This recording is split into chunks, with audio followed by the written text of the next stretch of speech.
ಎಲ್ಲರಿಗೂ ನಮಸ್ಕಾರ ರೀ. ರಿಯಾಸ್ ಕಿಚನ್ಗೆ ಸ್ವಾಗತ. ಇವತ್ತು ನೀವು ನೋಡ್ತಾ ಇರ್ಬೋದು ರೀ, ಇಲ್ಲಿ ನಾನು 1 ಕಪ್ನಷ್ಟು ಹೆಸರು ಮೊಳಕೆ ಕಟ್ಟಿದ್ದು ಕಾಳನ್ನು ತೊಗೊಂಡಿದ್ದೀನಿ ರೀ.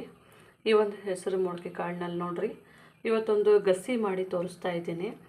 ಇದು ಮಕ್ಕಳಿಗೆ ದೊಡ್ಡವರಿಗೆ ಹಾಗೆ ತಿನ್ನೋಕ್ಕೂ ಬರುತ್ತೆ, ಮತ್ತು ರೊಟ್ಟಿಗೆ ಚಪಾತಿಗೆ ಅದಕ್ಕೂ ಸಹ ತೊಗೊಂಡ್ರೂ ಬರುತ್ತೆ.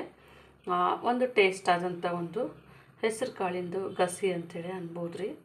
ತುಂಬ ಚೆನ್ನಾಗಿರುತ್ತೆ, ಒಳ್ಳೆ ಟೇಸ್ಟ್ ಬರುತ್ತೆ. ನಮ್ಮ ಚಾನಲನ್ನು ಯಾರು ಹೊಸದಾಗಿ ಸಬ್ಸ್ಕ್ರೈಬ್ ಆಗಿದ್ದೀರಿ ಅವರಿಗೆಲ್ಲ ಧನ್ಯವಾದಗಳು, ಮತ್ತು ನಮ್ಮ ವಿಡಿಯೋನ ನೋಡಿದವರಿಗೆಲ್ಲರಿಗೂ ಧನ್ಯವಾದಗಳು. ನೀವು ನೋಡ್ಬೋದು ರೀ, ಇಲ್ಲಿ ನಾನೊಂದು ಸ್ವಲ್ಪ ಬಿಸಿನೀರನ್ನು ಇಟ್ಕೊಂಡಿದ್ದೇನೆ. ಅಂದರೆ ನೀರು ಇವಾಗ ಸ್ವಲ್ಪ ಕುದಿ ಬರ್ತಾ ಇದೆ ನಮ್ಮದು. ಈ ಟೈಮ್ನಲ್ಲೇ ನಾವು ಇಟ್ಕೊಂಡಿರೋಂಥ ಮೊಳಕೆ ಕಾಳನ್ನು ಹಾಕಿ ಬೇಯಿಸ್ಬೇಕಾಗತ್ತೆ ರೀ. ಅಂದರೆ 1-2 ನಿಮಿಷ ಬೆಂದರೆ ಸಾಕು. ಇದು ನೀರನ್ನು ವೇಸ್ಟ್ ಮಾಡೋಂಗಿಲ್ಲ. ಇದು ನೀರು ನಾವು ಏನಾರ ಸಾಂಬಾರು ಮಾಡಿದ್ರೆ ಹಾಕ್ಕೋಬೋದು. ಫ್ರಿಜ್ ಇತ್ತಂದರೆ ಎತ್ತಿ ಇಟ್ಕೋಬೋದು. ನಾವು ಯಾವಾಗಲೇ ಸಾಂಬಾರು ಮಾಡಿದಾಗ ಯೂಸ್ ಮಾಡಿದ್ರೂ ಒಳ್ಳೆ ಟೇಸ್ಟ್ ಕೊಡುತ್ತೆ. ಮತ್ತು ಇದರೊಳಗೆ ತುಂಬ ಪ್ರೋಟೀನ್ ಇರುವಂಥ ಅಂಶ ನೋಡಿರಿ, ಹಾಗಾಗಿ ನಾವು ನೀರನ್ನು ವೇಸ್ಟ್ ಮಾಡೋದಿಲ್ಲ. ನೀವು ನೋಡ್ಬೋದು, ನಮ್ಮದು ಕುದಿ ಬರ್ತಾ ಇದೆ ರೀ. ಇವಾಗ ನಾನು ಇನ್ನು 1.5 ನಿಮಿಷಗಳ ಕಾಲ ಇದನ್ನು ಸ್ವಲ್ಪ ಈ ಥರನೇ ಚೆನ್ನಾಗಿ ಒಳ್ಳೆ ಕುದಿಯಲ್ಲಿ ಬೇಯಿಸಿದ್ರೆ ಸಾಕು. ಇವಾಗ ನೋಡಿರಿ, ನಮ್ಮದು ಇದು ಸ್ವಲ್ಪ ಬೆಂದಿದೆ. ಇದು ನಮಗೆ ಇವಾಗ ರೆಡಿಯಾಗಿದೆ. ನಾನು ಇದನ್ನು ಸ್ಟವನ್ನು ಆಫ್ ಮಾಡ್ಕೊತಾ ಇದ್ದೀನಿ. ಇದನ್ನು ಸ್ವಲ್ಪ ಕೆಳಗಿಳಿಸಿ ನೀರನ್ನು ನಾವು ಶೋಧಿಸ್ಕೊಳ್ಳೋಣ ರೀ. ಇವಾಗ ನಾವಿಲ್ಲಿ ಅದನ್ನು ಸಾಣಿಸ್ಕೋಬೇಕಂಥೇಳಿ ಇಂಥ ಒಂದೊಂದು ಸಾಣಿಸೋದನ್ನು ಇಟ್ಕೊಂಡಿದ್ದೇವೆ ರೀ.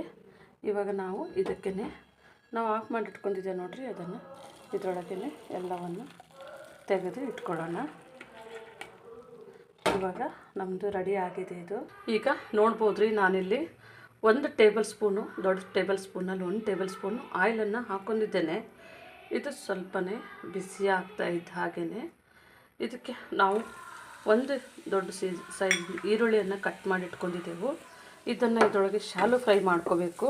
ಅಂದರೆ ಇದನ್ನು ನೀವು ರೊಟ್ಟಿ ಚಪಾತಿಗೆ ಅಂತಂದರೆ ಸ್ವಲ್ಪ ಆಯಿಲ್ ಜಾಸ್ತಿ ಹಾಕ್ಕೋಬೋದು ರೀ. ನಾನು ಇದನ್ನು ಹಾಗೆ ತಿನ್ನೋಕ್ಕೆ ಮಕ್ಕಳಿಗೆ ಕೊಡಬೇಕು ನೋಡಿರಿ, ಹಾಗಾಗಿ ನಾನು ಇದನ್ನು ಸ್ವಲ್ಪನೇ ಹಾಕ್ಕೊಂಡು ಇದನ್ನೇ ಹಾಕಿರೋಂತಹ ಸಾಮಗ್ರಿಗಳು ಸ್ವಲ್ಪನೇ ಲೈಟು ಹಾಫ್ ಫ್ರೈ ಆದರೆ ಸಾಕು. ಹಾಗಾಗಿ ನಾನು ಇದನ್ನು ತೊಗೊಂಡಿದ್ದೇನೆ. ಇವಾಗ ನೋಡಿರಿ, ಸ್ವಲ್ಪನೇ ಚಿಟಿಕೆ ಅಷ್ಟು ಅರಿಶಿಣವನ್ನು ಹಾಕ್ಕೊಂಡಿದ್ದೇನೆ. ಇದು ಒಂದು ನಮ್ಮದು ಈರುಳ್ಳಿ ಒಂದು ಒಳ್ಳೆ ಫ್ಲೇವರ್ ಬರುತ್ತೆ. ಆ ಟೈಮ್ನಲ್ಲಿ ನಾವು ಅರಿಶಿಣವನ್ನು ಹಾಕ್ಕೊಂಡು ಇಲ್ಲಿ ಅರ್ಧ ಟೀ ಸ್ಪೂನಷ್ಟು ಅಚ್ಚ ಖಾರದ ಪುಡಿ, ಅರ್ಧ ಟೀ ಸ್ಪೂನಷ್ಟು ಧನಿಯಾ ಪುಡಿಯನ್ನು ಸೇರಿಸ್ಕೊತಾ ಇದ್ದೀನಿ. ಇದನ್ನು ಈ ಥರ ಚೆನ್ನಾಗಿದ್ರೊಳಗೆ ಮಿಕ್ಸ್ ಮಾಡ್ಕೊಂಡು ನೋಡಿರಿ, ನಾವು ಸ್ವಲ್ಪನೇ ನಮ್ಮದು ವೆಜಿಟೇಬಲ್ ಸ್ಟಾಕ್ ಅನ್ಬೋದು ಇದನ್ನು ಹಾಕೊಂಡು ಸ್ವಲ್ಪನೇ ಬೇಯಿಸ್ಕೊಳ್ಳೋಣ್ರಿ. ಇವಾಗ ನಾವು ಅಚ್ಚ ಖಾರದ ಪುಡಿ ಮತ್ತು ಧನಿಯಾ ಪುಡಿ ಹಾಕ್ಕೊಂಡಿದ್ದೆ ನೋಡಿರಿ, ಅದು ಸ್ವಲ್ಪನೇ 1-2 ನಿಮಿಷಗಳ ಕಾಲ ಇದನ್ನು ಈ ಥರನೇ ಕುದಿಸ್ಬೇಕಾಗುತ್ತೆ. ಅಂದರೆ ಚೆನ್ನಾಗಿ ಬೇಯಿಸ್ಬೇಕಾಗುತ್ತೆ. ಬೇಯಿಸಿದಾಗ ಇದನ್ನು ನೀರಿನ ಅಂಶ ಕಮ್ಮಿ ಆದಾಗ ನಾವು ಇದನ್ನು ಸೇರಿಸ್ಕೊಳ್ಳೋಣ, ಹೆಸರು ಕಾಳನ್ನು. ಇವಾಗ ನಮ್ಮದು 2 ನಿಮಿಷಗಳ ಕಾಲ ಆಗಿದೆ ರೀ. ನೋಡ್ಬೋದು, ನಮ್ಮದು ನೀರೆಲ್ಲ ಕಡಿಮೆ ಆಗಿದೆ. ಇವಾಗ ರುಚಿಗೆ ತಕ್ಕಷ್ಟು ಉಪ್ಪನ್ನು ಸಹ ಸೇರಿಸ್ತಾ ಇದ್ದೀನಿ.